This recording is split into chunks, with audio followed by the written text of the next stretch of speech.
복음의 진리대로 당당하게 살자라는 제목으로 하나님의 말씀을 함께 나누겠습니다. 자, 우리 제목을 한번 같이 읽어볼까요? 시작. 복음의 진리대로 당당하게 살자. 네. 자, 기쁜 소식이 있어서 그거부터 말하고 말씀을 전하겠습니다. 네. 사랑의 바자회 2024년도 총 수입 누구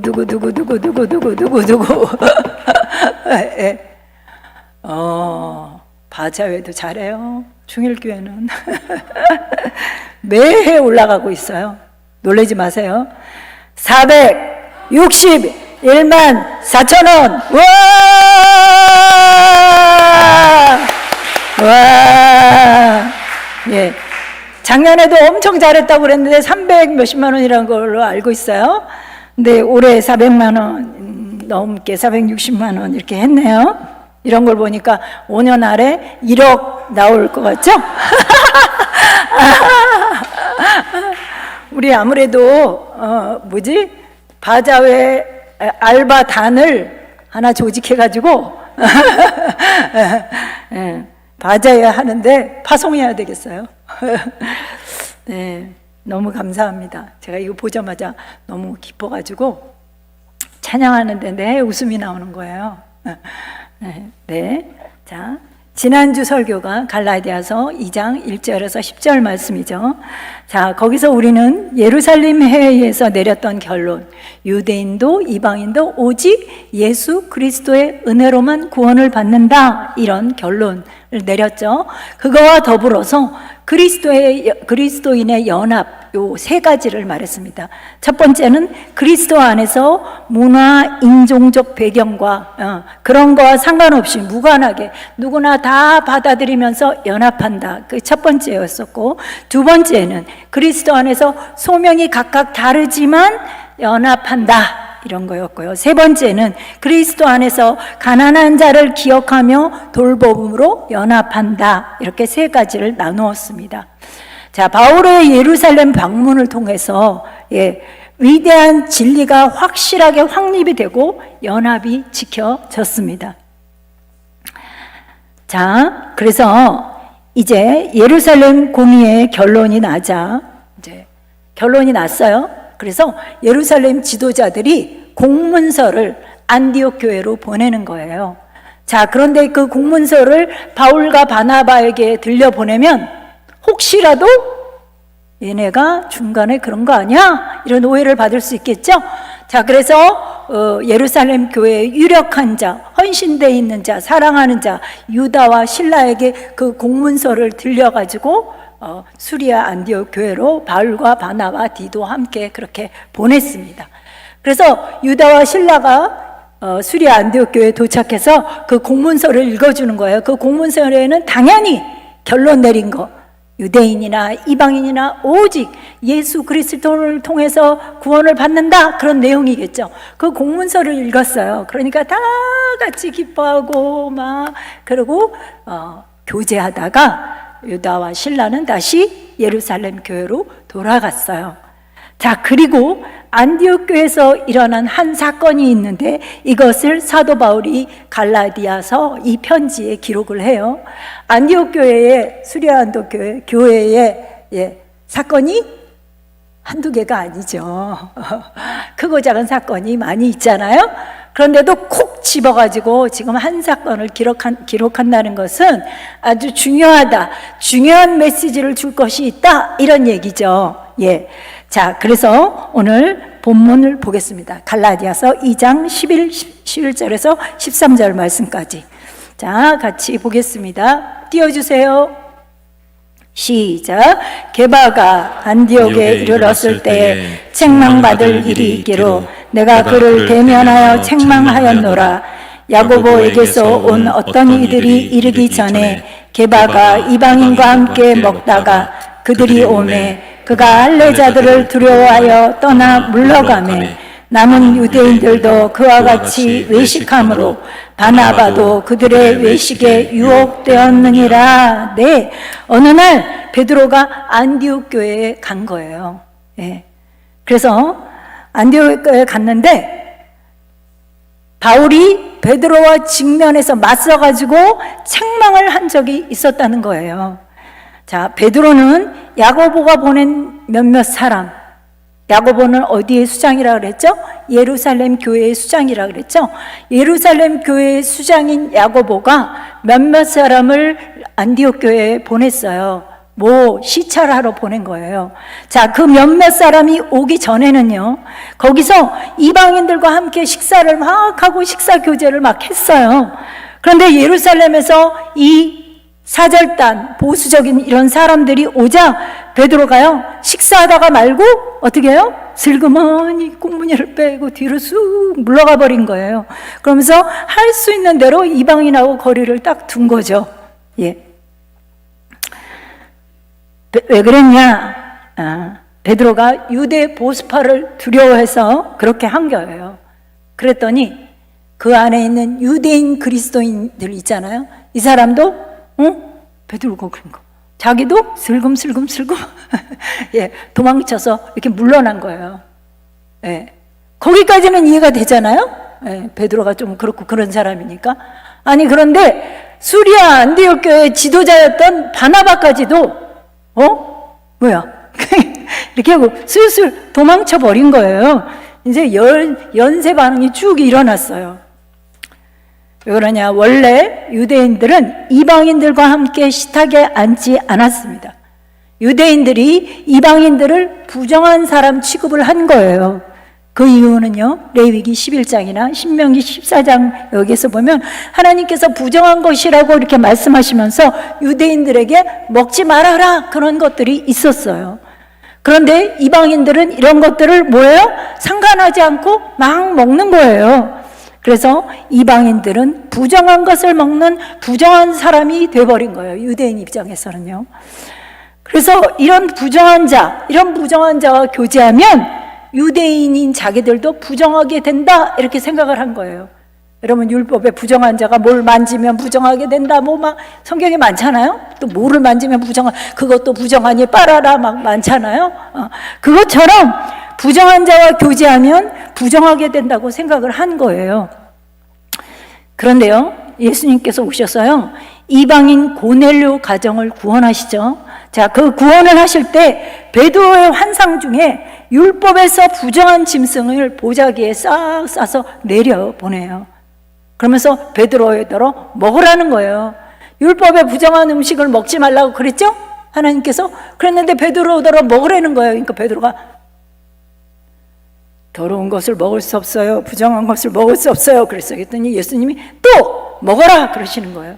먹을 수 없어요. 그러니까 예수님께서 말씀하셨어요. 내가 이미 깨끗하게 하였노라, 이렇게 말씀하신 거예요. 이거는 사실상 그 율법의 기간이 만료됐다, 이 말이에요. 율법이 무효가 되고 율법이 폐지된 거나 마찬가지다, 이 말이에요. 여러분, 애들이요, 그러죠? 엄마, 나 초콜릿 먹을래요. 그렇게 얘기하면 우리가 이러죠. 지금 안 돼. 그렇게 말해요. 근데 밥 다 먹었어요? 엄마, 초콜릿 먹을래요? 그러면 여러분 어떠죠? 먹어. 그러죠? 예. 먹지 말라 그랬잖아요. 그죠? 근데 그거는 만료 기간이 언제까지예요? 밥 먹은 후 딱 고기까지예요. 그 이후에는 먹어도 되는 거예요. 그거와 마찬가지로 율법도 그 부정한 음식을 먹지 말라고 한 그 율법도 기한이 만료돼서 무효되고 폐지된 거나 다름없다는 그런 얘기죠. 자, 그리고 나아가서 복음으로 말미암아서 이방인들도 깨끗하게 되었으니 서로 교제가 가능하다는 것을 보여주신 거예요. 이방인들이 어떤 사람입니까? 부정하게 여기고 그리고 저주받은 자로 간주했잖아요. 근데 그 이방인들조차도 복음으로 말미암아 깨끗해졌으니 서로 교제할 수 있게 됐다라는 것을 보여주는 것이었습니다. 예수님은요, 공생의 사역 중에 이미 음식의 정결법을 파기하셨어요. 마태복음 15장 11절 말씀입니다. 자, 시작. 입으로 들어가는 것이 사람을 더럽게 하는 것이 아니라 입에서 나오는 그것이 사람을 더럽게 하는 것이니라, 그렇게 말씀하셨어요. 예, 이미 음식의 정결법을 파기하신 거죠. 그런 면에서 볼 때 베드로는 안디옥에서 복음의 진리에 굳게 서지 못한 행동을 한 거예요. 예. 베드로는 두려움에 빠져서 복음의 진리대로 행하지 않았습니다. 두려움을 피하잖아요. 예. 그러면 더 큰 문제를 만들게 됩니다. 사람은 누군가 비난이나 판단을 받는 것을 꺼리잖아요. 그렇죠? 자, 베드로도 유대주의자들의 비판을 두려워한 나머지 외식하게 됐어요. 그래서 더 큰 문제를 가져온 겁니다. 우리가요, 순간의 두려움을 모면하려고 인간적인 방법이나 임시 방편을 쓰잖아요. 그러면 더 큰 문제를 가져와요.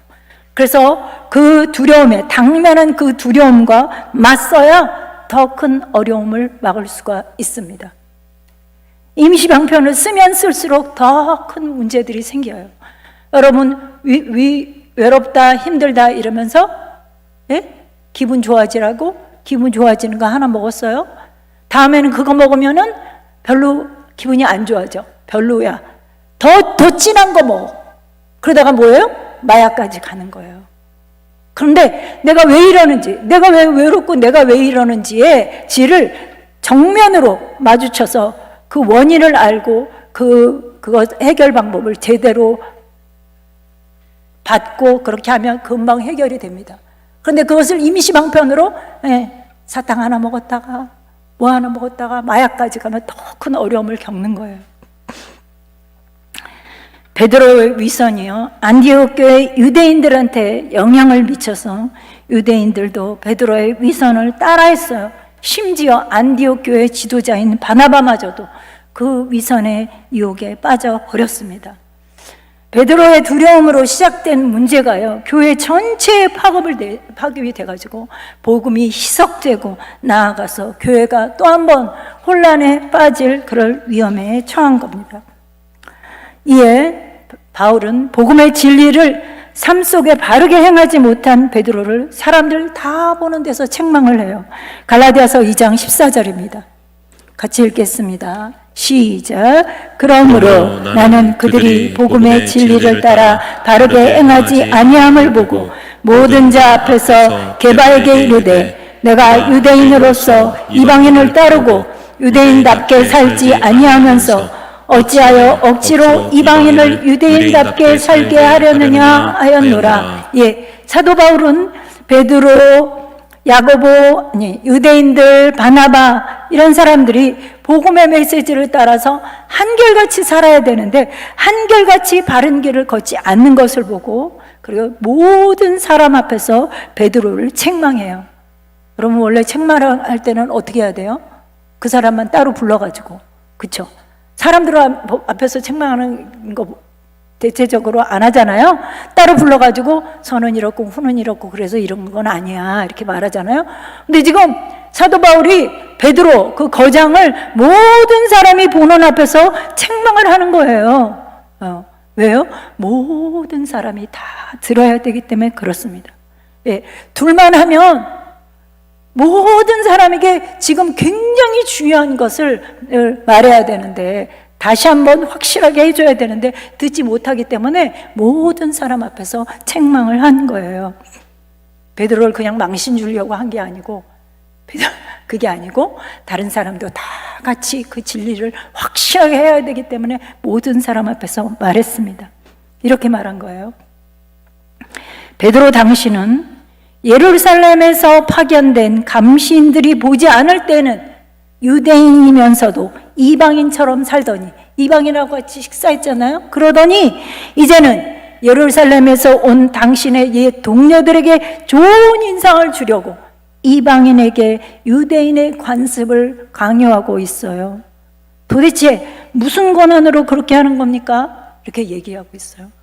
자, 이방인에게 유대인의 관습을 강요하고 있다고 말하는데 그게 왜 그렇냐면요, 바울, 유대인들, 바나바 그런 행동은요, 안디옥의 이방인 그리스도인들에게 응문을 갖게 하는 그런 상황이 벌어진 거예요. 갑자기 며칠째 같이 열심히 밥 먹고 교제하다가 예루살렘 교회에서 파견단이 오니까 휙 지도자도 휙 이렇게 가버렸어요. 그러면 이방인 그리스도인들이 어떻겠어요? 뭐야? 뭐야? 우리랑 같이 밥 먹는 게 뭐 잘못됐나? 이런 생각을 했겠죠. 그렇죠? 자, 그리고 바울이 전한 복음은 유대인이나 이방인이나 다 깨끗해져서 서로 교제하는 거였는데 뭐 부족한 거였나? 이런 생각을 했겠죠. 지도자인 바나바가까지 그러는 걸 보면 아무래도 할례를 받고 율법을 지켜야 되는 건가? 이런 생각을 하게 만들어서요, 율법을 행하도록 은근히 강요하는 거라는 거예요. 사실요, 율법주의는요, 심리적으로는요, 내가 율법주의다 이런 경향이 있는 사람은 잘 들어보세요. 심리적으로는요, 교만과 두려움이 있습니다. 다른 사람보다 잘 지키면 교만해요. 근데 율법은 다 지킬 수가 없잖아요. 그러니까 항상 두렵습니다. 사회적으로는요, 자, 그러니까 사회적으로는 배타와 갈등을 낳습니다. 배타와 갈등을 낳아요. 그래서 바울은 이제 이렇게 얘기를 합니다. 갈라디아서 2장 15, 16절입니다. 자, 시작. 우리는 본래 유대인이요 이방 죄인이 아니로되 사람이 의롭게 되는 것은 율법의 행위로 말미암음이 아니요 오직 예수 그리스도를 믿음으로 말미암는 줄 알므로 우리도 그리스도 예수를 믿나니 이는 우리가 율법의 행위로서가 아니고 그리스도를 믿음으로써 의롭다함을 얻으려 함이라. 율법의 행위로서는 의롭다함을 얻을 육체가 없느니라. 예, 우리가 유대인이긴 하지만 죄인인 이방인보다 태생적으로 우월한 것이 아니라 이방인과 다를 바 없이 모두 연약한 죄인이라는 거예요. 그래서 사람이 의롭게 되는 것은 율법을 지키기 때문이 아니고 오직 예수 그리스도를 믿음으로 말미암는 것이라는 얘기예요. 여러분, 바울이 계속 얘기합니다. 유대인인 우리가 이 세상에서 가장 훌륭한 율법 체계를 가지고 가장 열심히 지킴으로 정결한 사람이 되려 했는데 어떻게 했어요? 실패를 했잖아요. 그렇죠? 예. 자, 율법은요, 죄를 알게 하고 율법을 다 우리가 지킬 수 없다는 것을 알게 하는 거예요. 그래서 사도 바울이 그러는 거예요. 그래서 우리가 잘 아는데 율법의 행위로는 의롭다 할 육체가 없는 거야 라고 얘기한 겁니다. 그러면서 우리가 모두 알다시피 모두가 베드로 당신도 예수님을 믿음으로 하나님 보시기에 이미, 여기 이미가 굉장히 중요해요, 여러분. 이미 의롭다함을 얻었는데 왜 또 다른 사람에게 의롭게 보이게 하려고 하느냐 이 말이에요. 이미 하나님으로부터 의롭다 하심을 받았는데, 예, 하나님이 어떤 분이세요? 예, 전지전능하신 분, 가장 성결하신 그분이 의롭다 하고 여겨주셨는데 이제 뭐 또 어떤 사람에게 그렇게 의롭게 보이려고 하느냐 이런 말이에요. 그래서요, 우리가요, 나도 하나님이 의롭다고 하셨어, 너도 하나님이 의롭다고 하셨어 라고 생각하며 서로를 대해야 합니다. 여러분, 의롭다함의 반대가 뭐예요? 정죄죠. 예, 정죄. 예. 우리도 서로를 복음에 근거해서 대해야 합니다. 그렇지 못하고요, 이렇게 말하는 사람들이 있어요. 우리도 가끔 그래요. 예. 헌신된 그리스도인이라면 저렇게 할 수 있겠어? 이렇게 해야지. 이렇게 말을 합니다. 이 사람은요, 행위에 근거해서 얘기를 하고 있잖아요. 그죠? 자, 그래서 나는 헌신되어 있으니 이제 다른 사람, 너는 나처럼 해야 된다라는 의미가 전제되어 있는 거예요. 여러분, 이런 분위기가 팽배해 있는 교인은요, 다른 교인들의 사역 의지죠. 이 사역 의지를 짓밟는 거예요. 예. 이런 분위기가 팽배해 있는 교회는 교인들의, 사역자들의 사역 의지를 짓밟는 겁니다.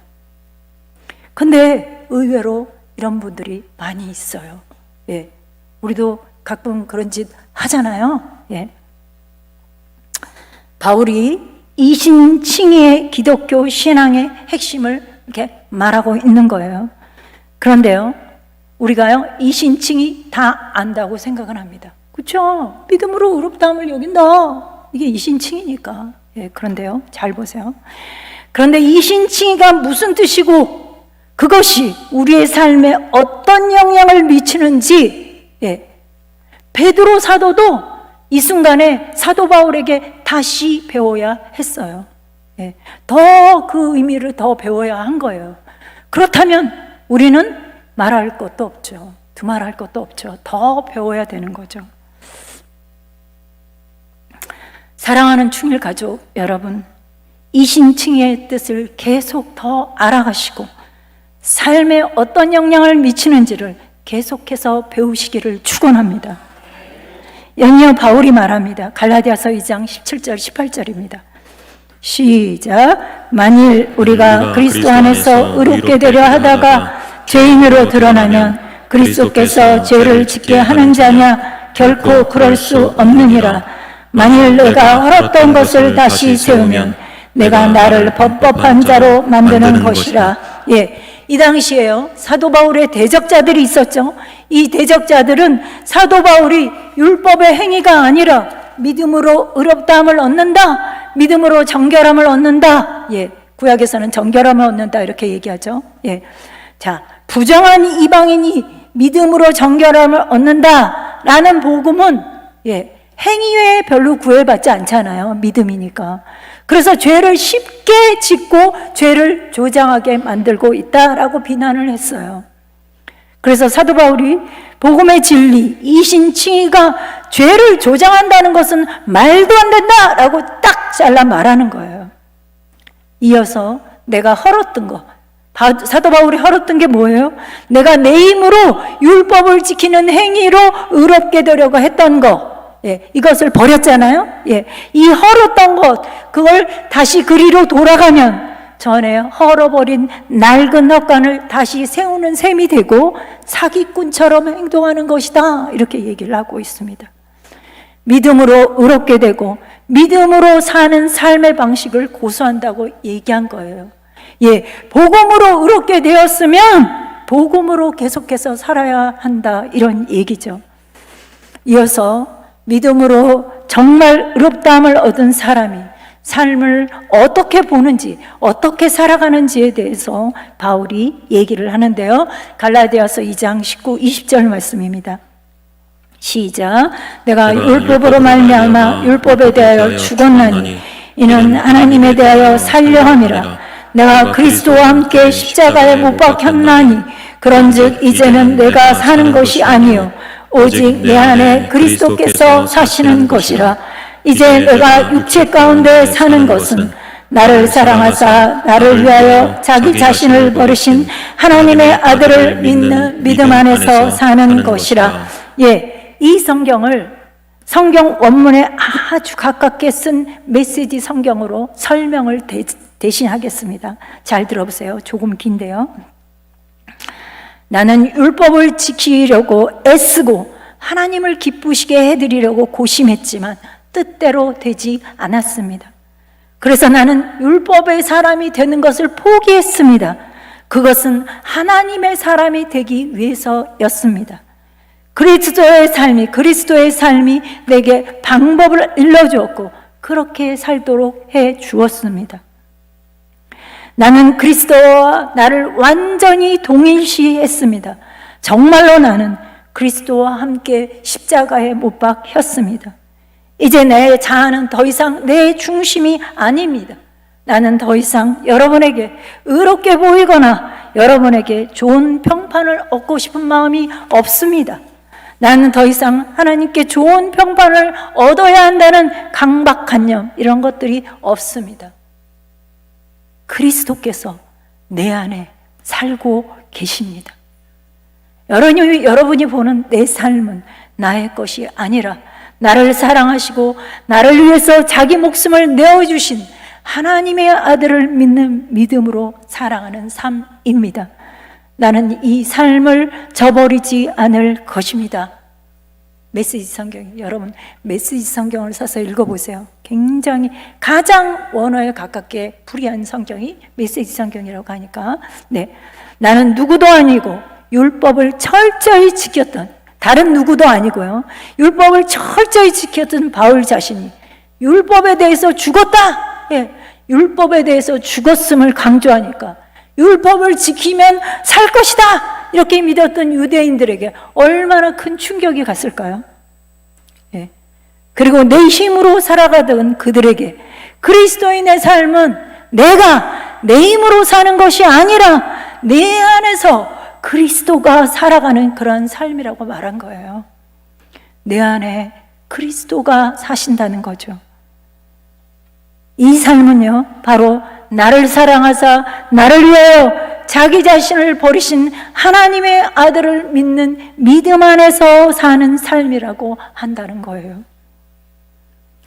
다시 말해서요, 율법을 지킴으로 하나님께 보상을 바라는 나를 위한 삶이 아니라, 하나님을 사랑해서가 아니고 하나님께 무엇인가 율법을 지켜서 무엇인가 얻어보려고 했던 삶이 아니고, 이제는 완전히 내가 하나님께 받아들여졌고 의롭다함을 받았기에 나를 사랑하사 나를 위하여 자기 자신을 버리신 그분을 위해서 살고 싶은 마음뿐이라는 거예요.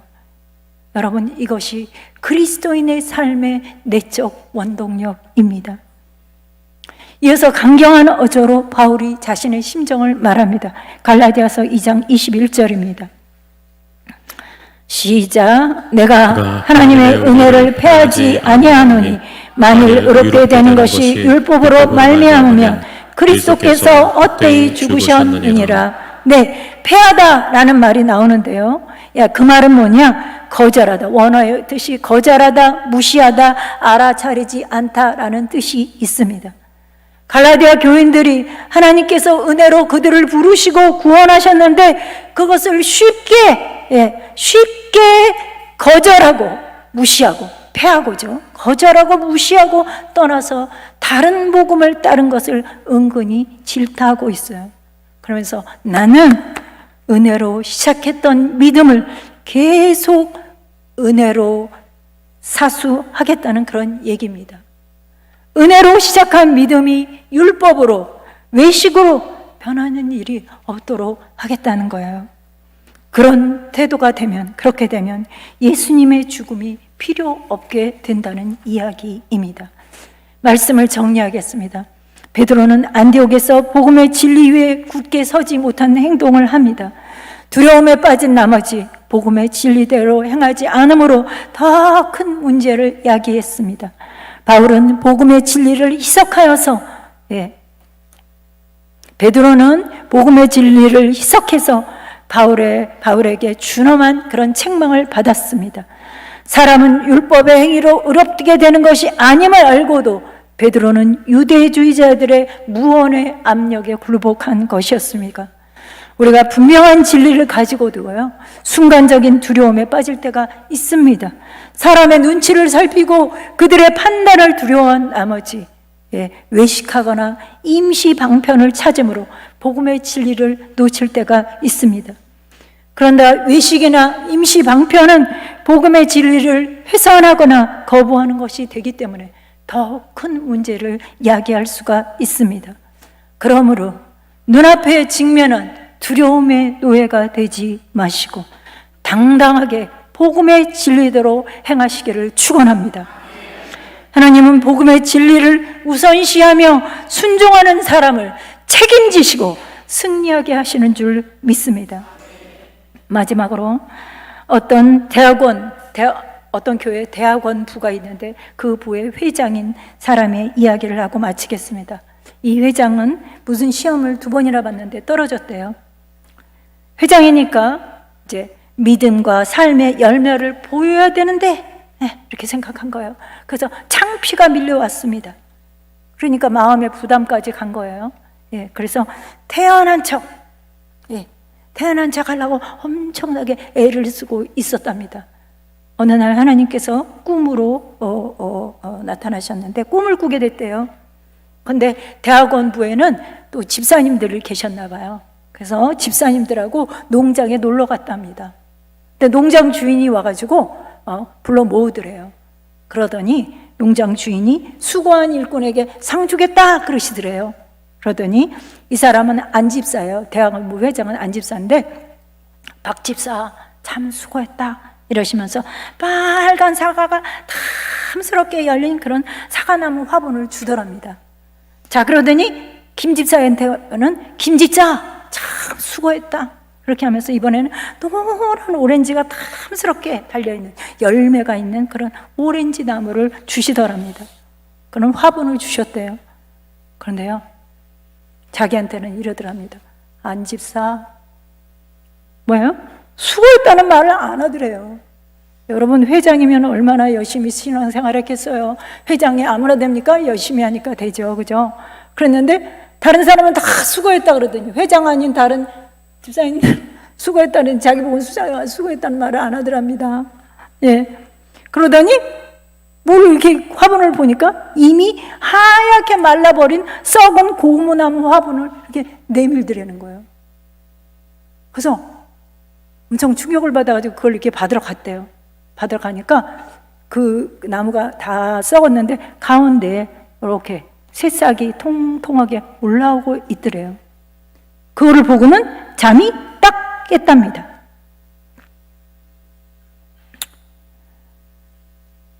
그때는 왜 나만 고목나무를 주는 거야?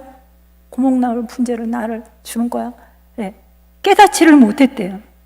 더군다나 고목나무, 썩은 나무에 또 가운데서 새싹이 올라오는 것도 뭐야? 그 의미를 몰랐답니다. 사실 그 회장은요, 믿음은 있었지만 아직 나를 그리스도의 십자가에 온전히 못 박지 못하는 삶을 살고 있었답니다. 자기의 강한 자아를 내려놓지 못하고 있었던 거예요. 갈라디아서 2장 20절 말씀, 내가 그리스도와 함께 십자가에 못 박혔나니 그런즉 내가 사는 것이 아니고 그리스도께서 사신다, 이 말씀을 깨닫기까지 수년 동안 하나님으로부터 오는 훈련을 더 받아야 했답니다. 나의 옛사람이 그 고목나무처럼 고목나무가 죽듯이 죽고 예수 안에서 새 생명의 싹이 자라야 열매를 맺는다는 것을 깨닫기까지 몇 년이 더 걸렸다고 합니다. 사랑하는 중일 가족 여러분, 복음의 진리를 최우선으로 사수하시는 삶을 사시길 축원합니다. 어떤 것도 복음의 진리를 희석하거나 훼손하지 못하게 하시고 복음의 진리로 당당하게 사시기를 축원합니다. 나아가서 이신칭의의 복음이 무슨 뜻이며 우리 삶에 어떤 영향을 미치는지 그 의미를 계속해서 더 배워 나가시고 실천하십시오. 그래서 나는 죽고 내 안에서 그리스도가 사는 사람, 고목나무가 아니라 새 생명의 탐스러운 그런 열매를 맺는 사람이 되시기를 축원합니다.